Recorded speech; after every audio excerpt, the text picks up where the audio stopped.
ધોરણ 9 પ્રકરણ 7 સજીવોમાં વિવિધતા. તેનું આ મિત્રો આપણે 7મું લેસન છે.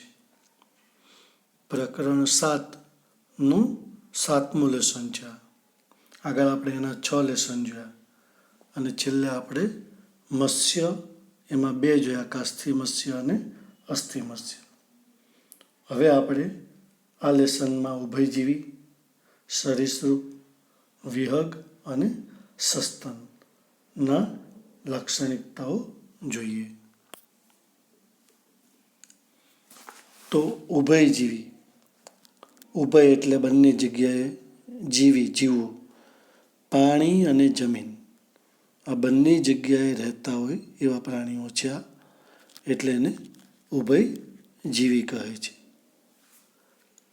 ચામડી ત્વચાની વાત કરીએ તો ચામડીમાં શ્લેષ્મ ગ્રંથિ જોવા મળે, જેમાંથી શ્લેષ્મનો સ્ત્રાવ થાય એટલે ચામડી ચીકણી હોય છે. બાહ્ય કંકાલમાં ભીંગડા આવેલા તેમજ અન્ય બાહ્ય કંકાલ હોતો નથી. ભીંગડા કે અન્ય બાહ્ય કંકાલ એમાં જોવા મળતું નથી. હૃદયની વાત કરીએ તો 2 કર્ણક અને 1 ક્ષેપક, ત્રિખંડી. 2 કર્ણક છે, ઉપરના ભાગને કર્ણક અને નીચેના ખાનાને ક્ષેપક. તો ઉપરના ખાનાને કર્ણક કહેવાય, નીચેના ખાનાને ક્ષેપક કહેવાય. એટલે 2 કર્ણક અને 1 ક્ષેપક, આમ ત્રિખંડી હૃદય જોવા મળે છે. શ્વસન ડિંબાવસ્થામાં ઝાલર દ્વારા અને પુખ્ત બને ત્યારે તે ત્વચા એટલે કે ચામડી અને ફેફસા દ્વારા શ્વસન કરે છે. ઉત્સર્જન તરીકે મૂત્રપિંડ આવેલા.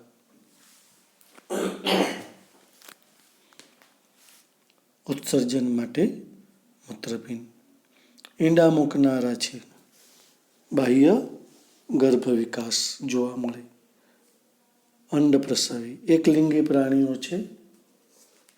ચામડીમાં શ્લેષ્મ ગ્રંથિ આવેલી છે અને આ પણ અસમતાપી પ્રાણીઓ છે, શીત રુધિરવાળા.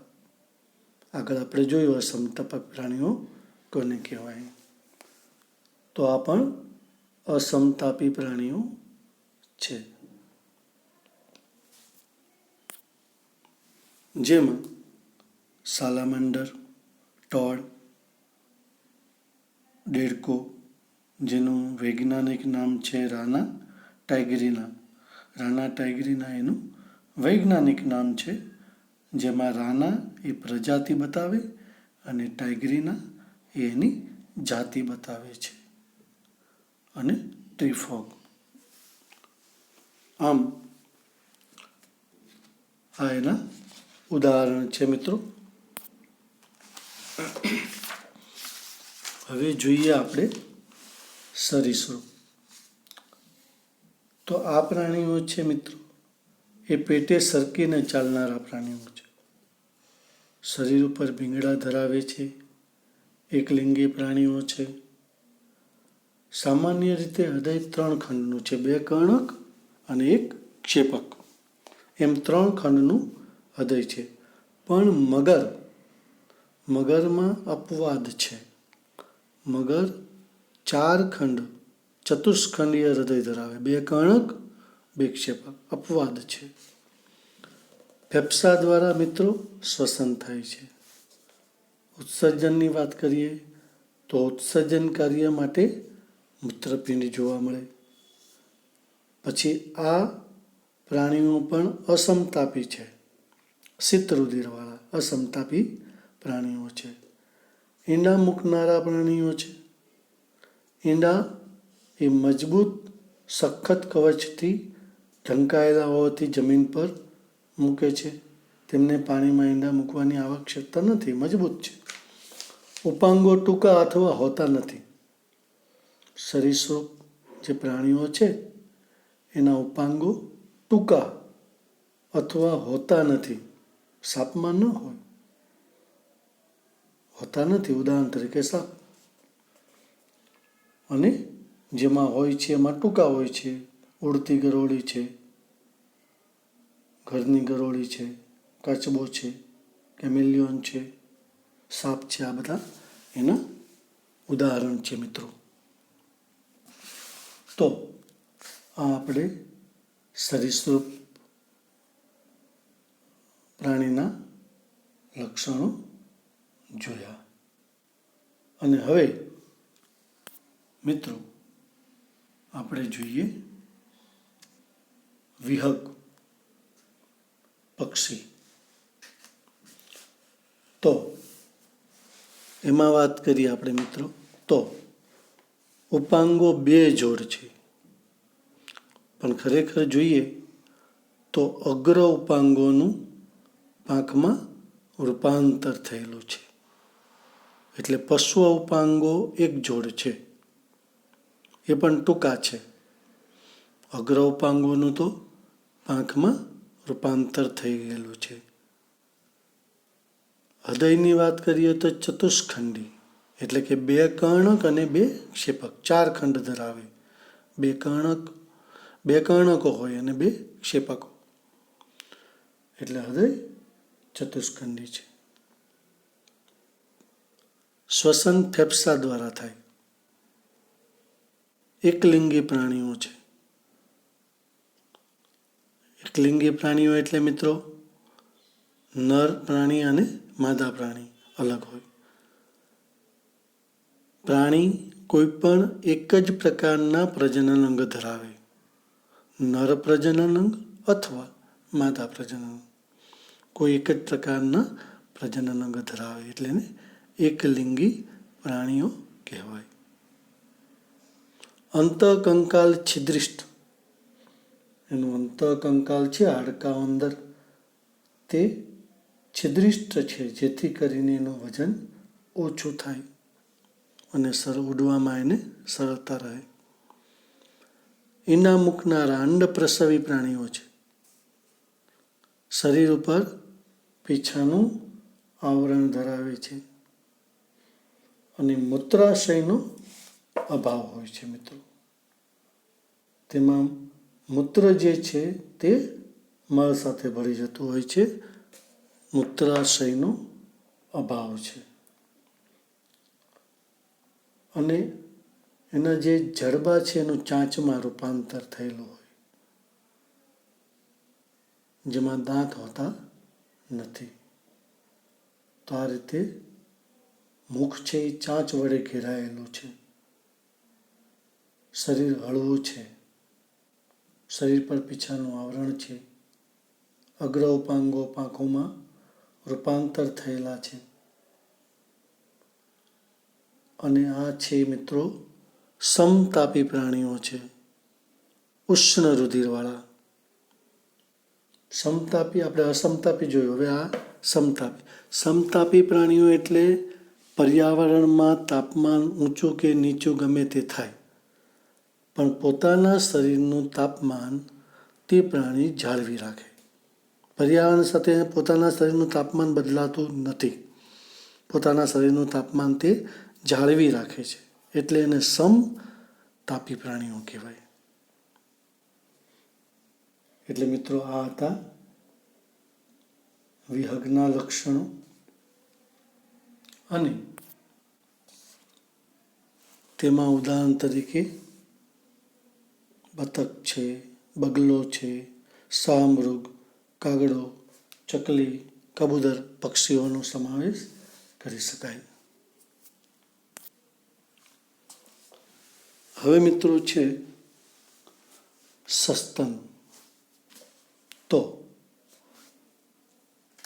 આ વર્ગના બધા જ પ્રાણીઓ નવજાત શિશુના પોષણ માટે દૂધનો સ્ત્રાવ કરવા સ્તન ગ્રંથિ ધરાવે.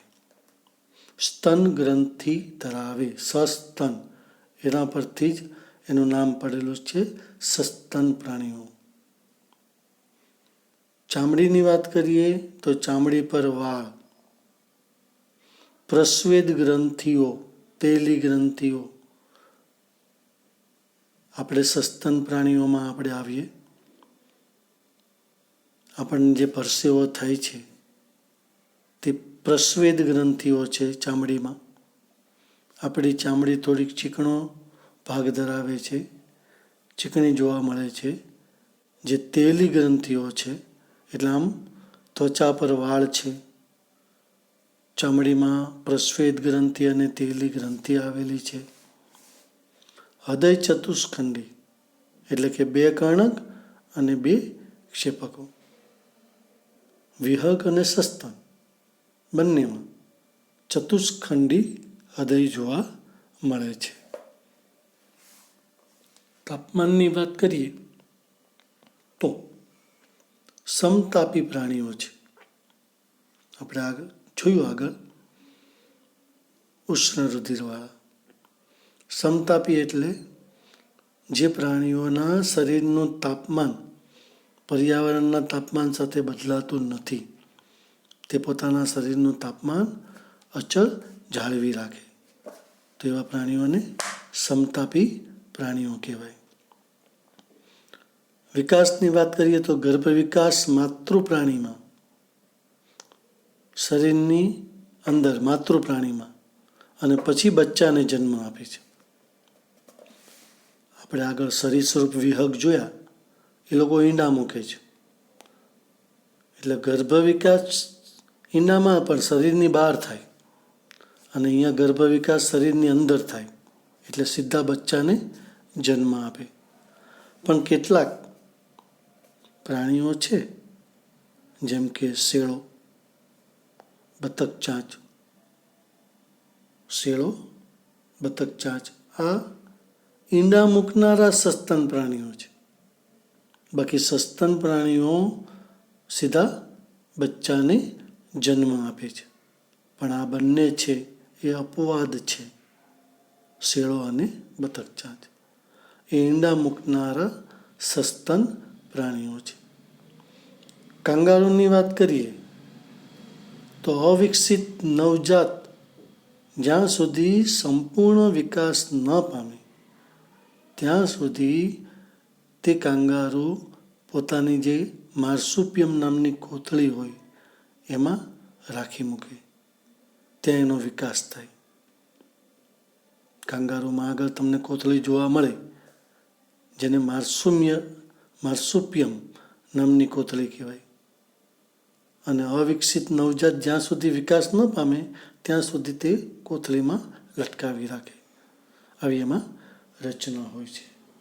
તો મિત્રો, આ હતા સસ્તન પ્રાણીના લક્ષણો. ચામડીમાં બંને ગ્રંથિ છે, પ્રસ્વેદ ગ્રંથિ અને તેલી ગ્રંથિ. શિશુના પોષણ માટે સ્તન ગ્રંથિ છે. એકલિંગી પ્રાણીઓ છે, એટલે હૃદય ચતુષ્ખંડી છે. ઈંડા મૂકનારા 2 સસ્તન છે, શેળો અને બતક ચાંચ. આ 2 ઈંડા મૂકતા એટલે અંડ પ્રસવી પ્રાણીઓ છે. તો અને અપત્ય પ્રસવી એટલે બચ્ચાને જન્મ આપે સીધા, એને અપત્ય પ્રસવી કહેવાય. અને ઈંડા મૂકે એને અંડ પ્રસવી કહેવાય. એટલે આ રીતે અંડ પ્રસવી અને અપત્ય પ્રસવી. આગળ આપણે સરીસૃપ વિહગ જોઈએ, એ અંડ પ્રસવી છે, ઈંડા મૂકે છે એટલે, અને આ બચ્ચાને જન્મ આપે છે, એટલે આને આપણે અપત્ય પ્રસવી કહી શકીએ. અપત્ય પ્રસવી.